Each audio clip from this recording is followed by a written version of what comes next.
Muy buenas tardes, hoy estamos de nuevo con una de las iglesias de aquellas 7 a las cuales el Señor le escribe el mensaje a través del apóstol Juan. Ya hemos terminado con, recordemos, Éfeso, Esmirna, Pérgamo, Tiatira, Sardis. Hoy nos toca el mensaje a la iglesia en Filadelfia y después solamente nos falta una más. Así que hoy comenzamos con el mensaje a la iglesia de Filadelfia. La palabra Filadelfia, en este caso, se le puso Filadelfia en honor a su fundador, que se llamaba Filadelfus. Y la palabra Filadelfia en griego significa amor fraternal. Esta iglesia que habitaba en esta ciudad del Asia Menor tiene también una de las características más positivas de entre los 7 mensajes que Dios le da a las diferentes iglesias. Mientras a todas las demás el Señor le va señalando deficiencias, le va señalando defectos, le va señalando equivocaciones doctrinales, Dios solamente tiene alabanza para la iglesia en Filadelfia. Y comenzamos a leer, ahí estamos en Apocalipsis 3. Recuerde, tenga su Biblia lista cuando vaya a ver este video. Ponga su Biblia y vamos a seguir los textos bíblicos que se van a estar leyendo. Dice en Apocalipsis 3, el verso 7, que es donde comienza el mensaje. Escribe al ángel de la iglesia en Filadelfia. Esto dice el santo, el verdadero, el que tiene la llave de David, el que abre y ninguno cierra, y cierra y ninguno abre. Aquí viene una introducción de quién es el que está hablando. Cuando hay un mensaje, una instrucción, siempre hay que ver quién es el que la da. Porque el que dé semejantes instrucciones debe ser alguien con autoridad. Debe ser alguien que tenga la responsabilidad y autoridad de poder darla.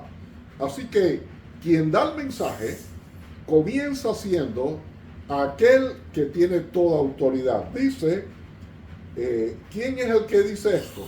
En primer lugar, el santo. En segundo lugar, el verdadero. El que tiene la llave de David. El que cierra, el que abre y ninguno cierra, y el que cierra y ninguno abre. Es decir, es una autoridad general. Porque, por ejemplo, ¿quién es el santo? Hay un verso bíblico que precisamente se habla de el santo. ¿A quién se le nombra como el santo? En una ocasión Jesús andaba y vino un endemoniado y los endemoniados lo identificaban como el santo. Ese pasaje está en Lucas 4:34. Diciendo, déjanos, ¿qué tienes con nosotros, Jesús Nazareno? Has venido para destruirnos. Yo te conozco bien, yo te conozco quién eres, el santo de Dios.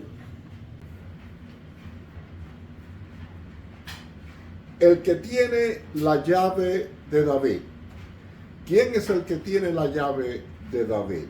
Hay un pasaje en Isaías, el capítulo 22, verso 22, que dice así: y pondré la llave de la casa de David sobre su hombro, y abrirá y nadie cerrará, cerrará y nadie abrirá. Aquí el profeta Isaías está hablando acerca de una profecía mesiánica, es decir, era acerca del Mesías. Y dice que Dios le iba a dar la llave de la casa de David. La llave es símbolo de autoridad, es el representante. Recuerden que a Jesús se le decía hijo de David, le decían la gente del pueblo.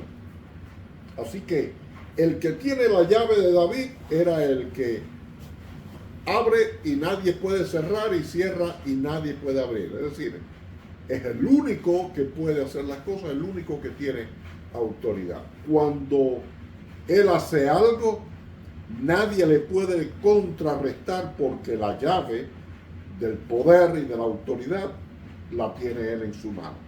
Esa es una de las señales acerca de la identidad mesiánica del Señor Jesús. Él iba a tener la llave, como decía aquí el profeta Isaías, que acabamos de leer.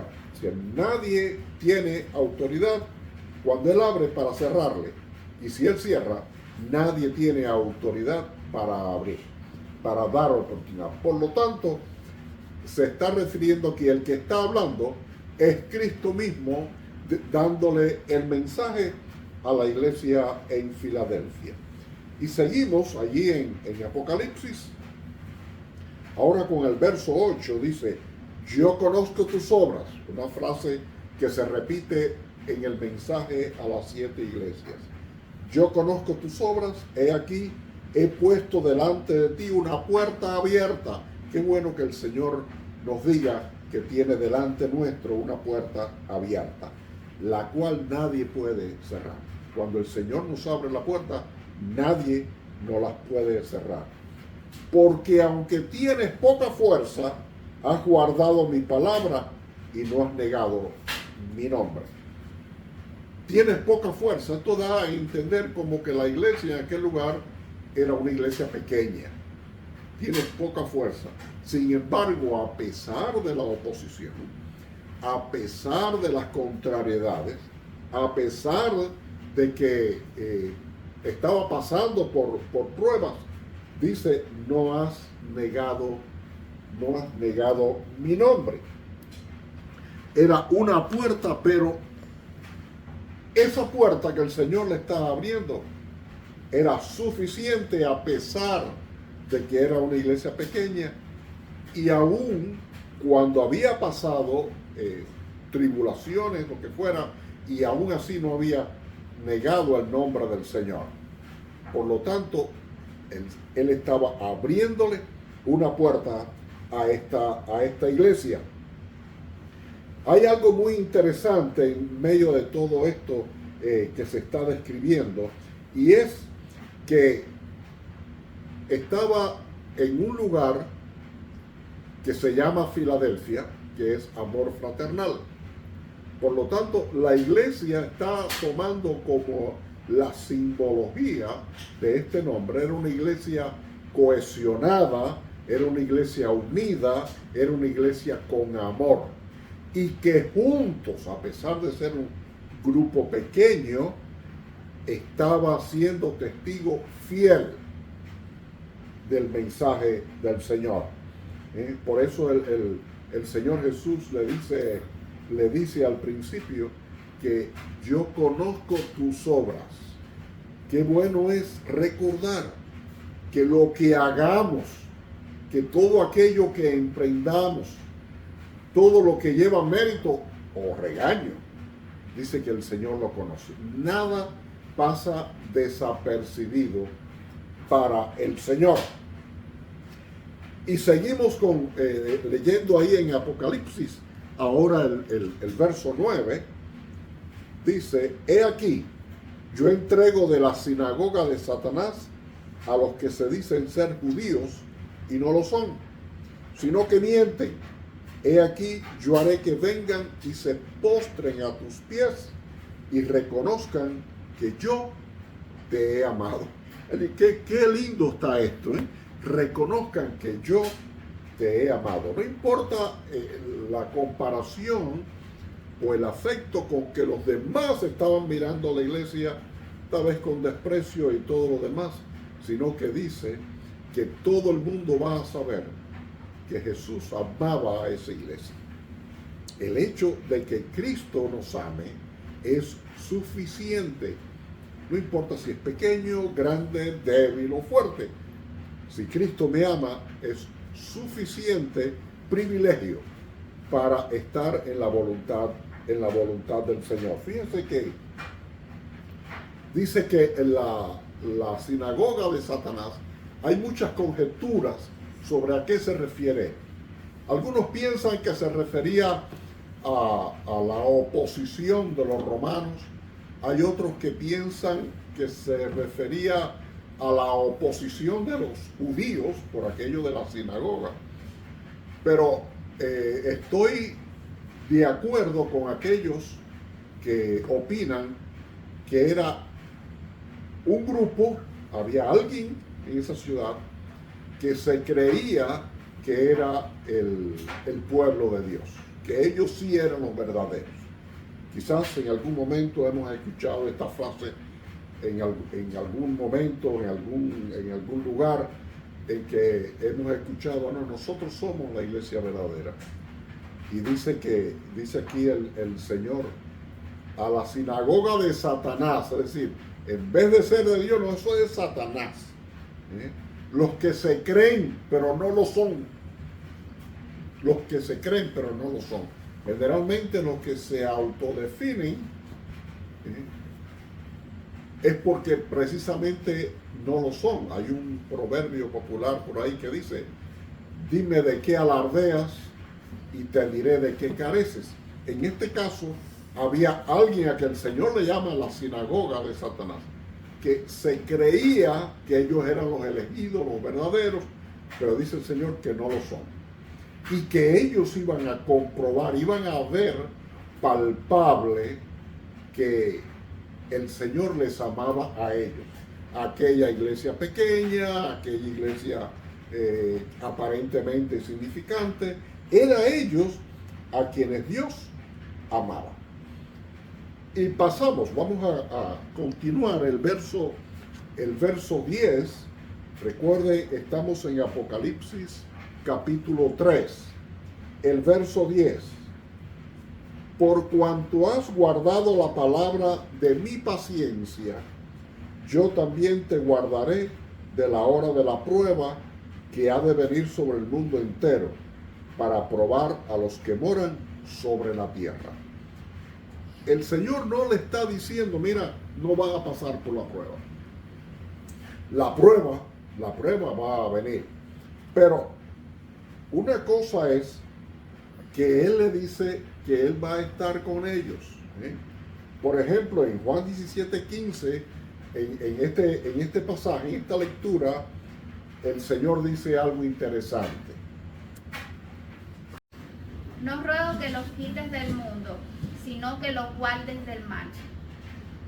No es el asunto de que Dios nos libre a veces de las pruebas, sino que aún en medio de las pruebas, Dios nos guarde de todo daño.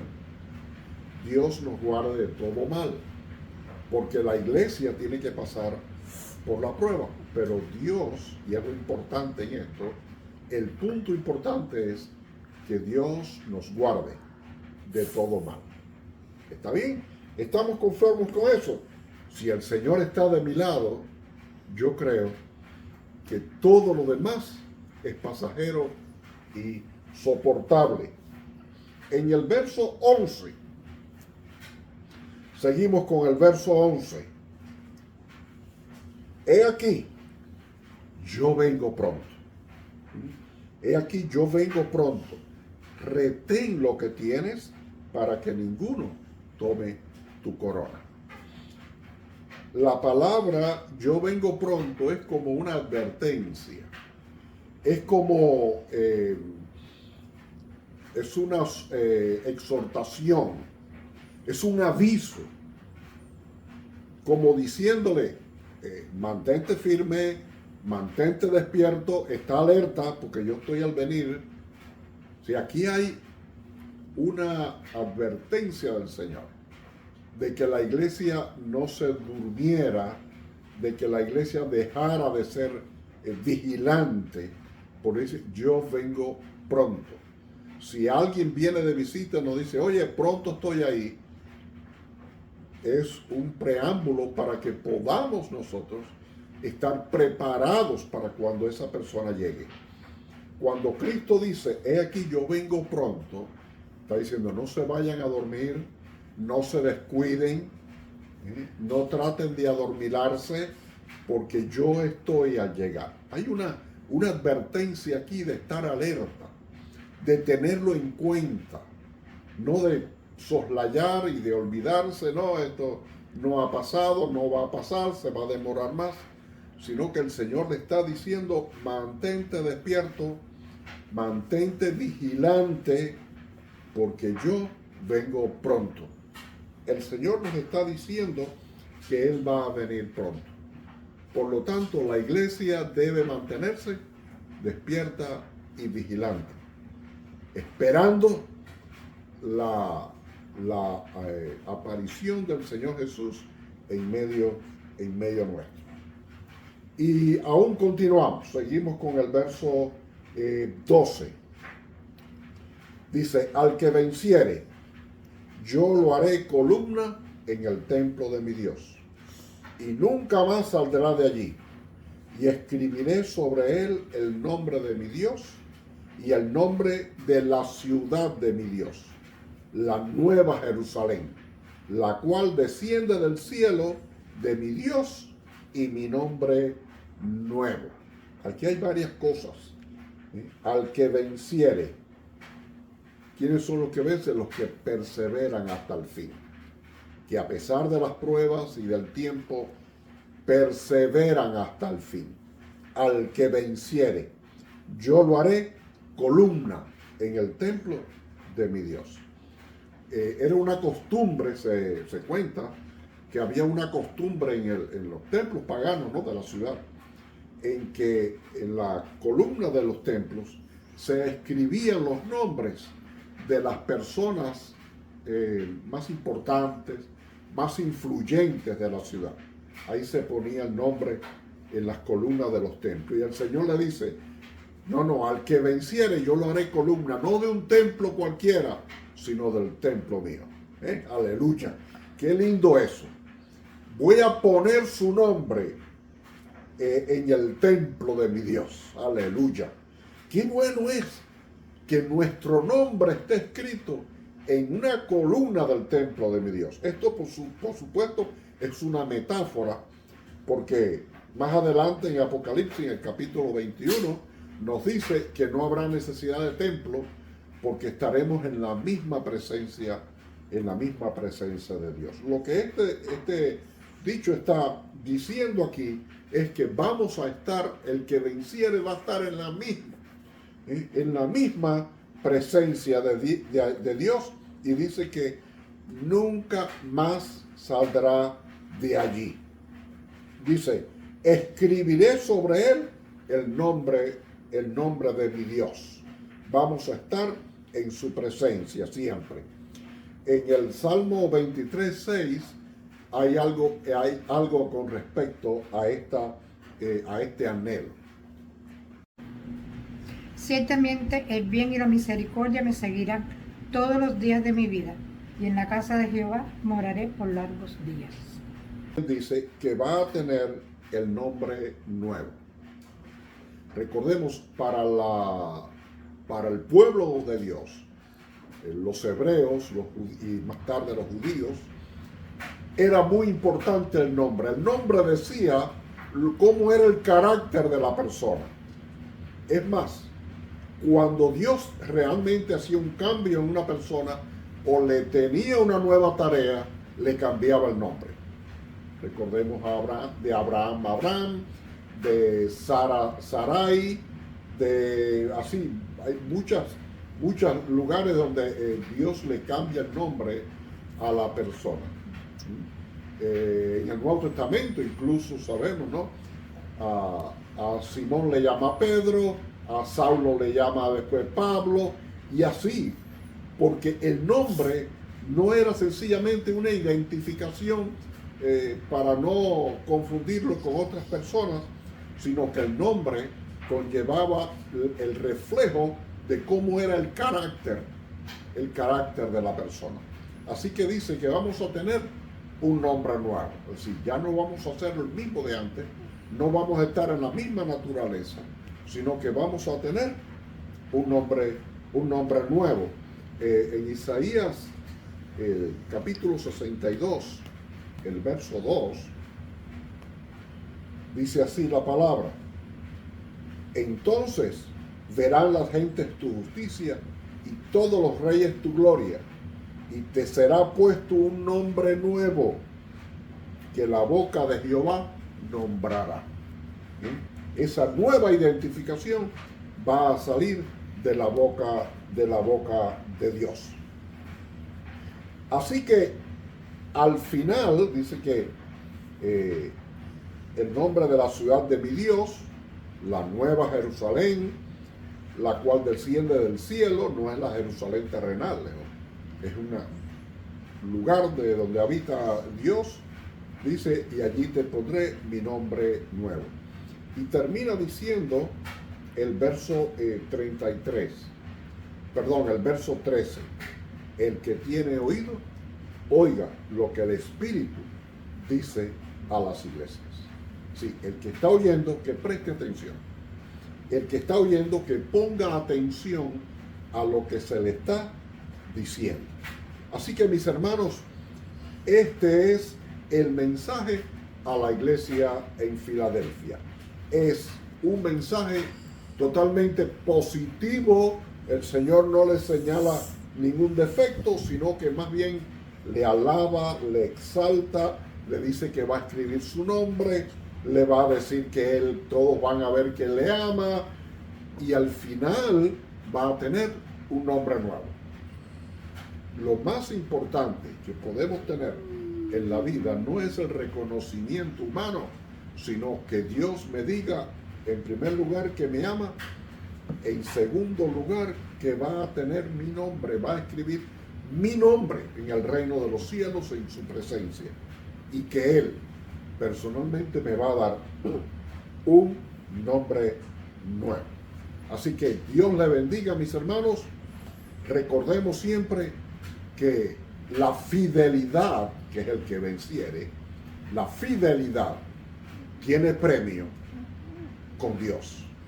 Quizás las personas no nos aplaudan, nadie nos aplaude, nadie nos reconoce, nadie sabe quiénes somos, pero que Dios sí conoce nuestras obras. Dios le bendiga. Recuerde darle like, recuerde compartir, y recuerde también. Y suscríbete. Espérate. Deja que abuela. Suscríbete, dale like y comenta.